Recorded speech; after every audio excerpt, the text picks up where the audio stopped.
அன்பு குழந்தையே, கடவுள் ஏன் நம்மை இப்படி சோதிக்கிறார்? கடும் சோதனைகள் வருவது ஏன்? சுகத்தை மட்டும் விரும்பி ஏற்கிற மனிதன் கஷ்டம் வரும்போது அதை பொறுத்து கொள்ள மாட்டேன் என்று சொன்னால் அவன் இறைவனையோ இயற்கையையோ புரிந்து கொள்ளவில்லை என்றுதான் அர்த்தம். கடவுள் நம்மை சோதிப்பதெல்லாம் இல்லை, அது ஒரு தவறான நம்பிக்கை. அவர் நமக்காக நம் கர்ம விதியை சரிவர நடத்தி வைக்கிறார். அவர் மேலும் நமக்கு நம் தலை விதியை இறை வழிபாட்டின் மூலம் மாற்றி எழுத முழு சுதந்திரமும் கொடுத்திருக்கிறார். நாம் கடவுளின் சோதனை என்று சொல்வது நமக்கு நாமே ஏற்படுத்தி கொண்டிருக்கும் விளைவுகளே என்று வேறல்ல.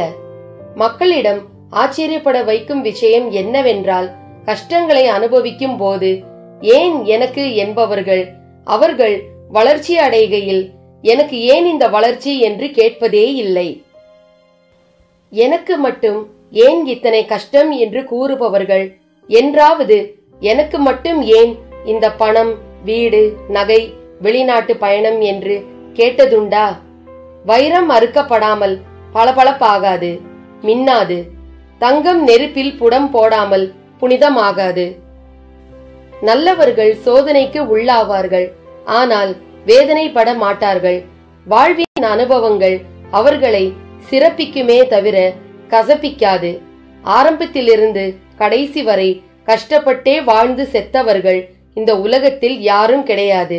அதே போல பிறந்த தேதியிலிருந்து இறுதி வரை சந்தோஷத்துடனே வாழ்ந்து மடிந்தவர்களும் கிடையாது. கஷ்டப்படுகிறவர்களுக்கு, துன்பம் அனுபவித்தவர்களுக்கு ஆண்டவன் ஒரு நாள் உதவாமற் போக மாட்டான். எப்பொழுதுமே கஷ்டப்படட்டும் என்று யாரையும் ஆண்டவன் அப்படியே விட்டுவிட மாட்டான். விதிக்கப்பட்ட தடைக்கற்கள் தரும் பாடங்களே போராட்டங்களிலும் சகிப்பிலுமே மன வலிமை வரும். சோதனைகள் என்பது மனோதிடத்தை அதிகரிக்க உதவும். சில சமயங்களில் அவர் நம்மை கைவிட்டு விட்டாரோ என்று தோன்றுகிறது. ஏனெனில் நாம் அவரை காண முடிவதில்லை. சோதனை வேளைகளில் நாம் காண முடியாதவாறு அவர் நம்மோடே இருக்கிறார். அவருடைய கண்கள் நம் மீது எப்போதும் நோக்கமாய் இருக்கின்றன. எனவே நற்சிந்தனையுடன் அவரது நாமமே ஜெபித்து அவரை வணங்கி அவரிடம் சரணடைந்தால் நாம் நமது சோதனைகளையும் கர்ம வினைகளையும் பயமின்றி கடந்து சாதனையாக்கலாம். உங்கள் பிரச்சனை பெரிதாக இருந்து அதை சமாளிக்கக்கூடிய கொள்ளளவு உங்களிடம் இல்லை என்றால் சோர்ந்து விடாதீர்கள். உங்களது அனைத்து முயற்சிகளும் தீர்ந்து போகும்போது கடவுளின் கருணை ஆரம்பமாகும். கடந்த காலத்தை கலக்கமில்லாமல் உணர்ந்து கொள்ளுங்கள். நிகழ்காலத்தை ஊக்கத்துடன் அணுகுங்கள். வருங்காலத்தை தைரியமாக எதிர்கொள்ளுங்கள். கிடைக்காததையும் தவற விட்டதையும் நினைத்து தளராதீர்கள். பயத்தை களைந்து நம்பிக்கையை தக்க வையுங்கள். சந்தேகங்களை நம்பாதீர்கள், நம்பிக்கையை சந்தேகிக்காதீர்கள். உங்களுக்கு கிடைத்த வரங்களை எண்ணிக்கொள்ளுங்கள். கடவுளை நம்புங்கள், அவர் நல்லவர்களை கைவிட மாட்டார். எண்ணங்கள் மிகவும் வலிமையானவை. ஒரு முறை எண்ணிய உடனேயே அந்த எண்ணம் சக்தி படைத்ததாக மாறிவிடுவதில்லை. ஒரு எண்ணம் திரும்ப திரும்ப எண்ணப்படும் போது அது சக்தி பெற ஆரம்பிக்கிறது. அந்த சக்தி அதை செயல்படுத்த தூண்டுகிறது. 1000 முறை சொன்னால் யானையும் சாகும் என்பர் பெரியோர். அதனால்தான் ஆலயங்களில் லட்சார்ச்சனை, கோடி அர்ச்சனை போன்றவைகள் நிகழ்கின்றன. எண்ணங்களின் சக்தி அதே எண்ணங்கள் கொண்டவர்களை தன் பக்கம் ஈர்க்கிறது, மேலும் வலுப்பெறுகிறது. அது அலைகளாக பலரையும் பாதிக்கிறது, பலரையும் செயலுக்கு தூண்டுகிறது. எண்ணங்களை பிரம்மாக்கள் எனலாம். காரணம், அவை எண்ணியதை உருவாக்கும் சக்தி படைத்தவை. ஒரு எண்ணம் செயலாக முடியாமல் போகிறதென்றால் அதைவிட சக்தி வாய்ந்த வேறொரு எண்ணம் அதனுடைய இருந்து போராடி அதனை பலமிழக்க வைத்திருக்கிறது என்று பொருள். எனவே நம் மனதில் அதிகமாக மேலோங்கி நிற்கும் எண்ணங்கள் எவையோ அவையே இன்று நம்மை இந்த நிலைக்கு கொண்டு சேர்த்த பெருமை உடையவை. நம்முடைய இன்றைய நிலை திருப்திகரமாக இல்லை என்றால் முதலில் நம் எண்ணங்களை மாற்ற வேண்டும். எண்ணங்கள் மாறுகிற போது அதற்கேற்ப எல்லாமே மாறும். இது மாறாத உண்மை. பொறுமையை விட மேலான தவமும் இல்லை, திருப்தியை விட மேலான இன்பமும் இல்லை, இரக்கத்தை விட உயர்ந்த அறமும் இல்லை, மன்னித்தலை விட ஆற்றல் மிக்க ஆயுதம் இல்லை. தோல்விகள் சூழ்ந்தாலும் இருளை விலக்கும் கதிரவன் போல் அதனை நீக்கி அடுத்தடுத்த வெற்றி படியில் காலடி எடுத்து வையுங்கள். முடியும் வரை அல்ல, உங்கள் இலக்கினை அடையும் வரை. கடன்கள் தீர, வேலை கிடைக்க, பிரச்சனைகள் தீர பாபா ஏதாவது பரிகார முறைகளை கூறியுள்ளாரா? பாபா கோவில்களில் சில மிகவும் சக்தி வாய்ந்ததாகவும் அற்புதங்கள் நிகழ்வதாகவும் கூறுகிறார்கள். எந்தெந்த கோவில்கள் என்று கூற முடியுமா? உண்மையில் பாபாவின் தர்பாரில் பரிகார முறைகள் என்று எதுவும் இல்லை. பாபா பரிகார முறைகளை பற்றி கூறியது இல்லை. தன் மீது நம்பிக்கை கொண்டு பொறுமையுடன் இருக்கும்படி மட்டுமே பாபா கூறியுள்ளார். ஆமாம், வழிபாட்டின் உபச்சாரங்கள் 8 16 எனக்கு தேவையில்லை. எங்கு முழுமையான பக்தி இருக்கிறதோ அங்கு நான் அமர்கிறேன் என்று பாபா கூறியுள்ளார். பரிகாரம், எந்திரம் என்று பாபாவின் பெயரில் யாராவது உங்களிடம் கூறுவார்களே, ஆனால் அது முற்றிலும் ஒரு ஏமாற்று வேலை.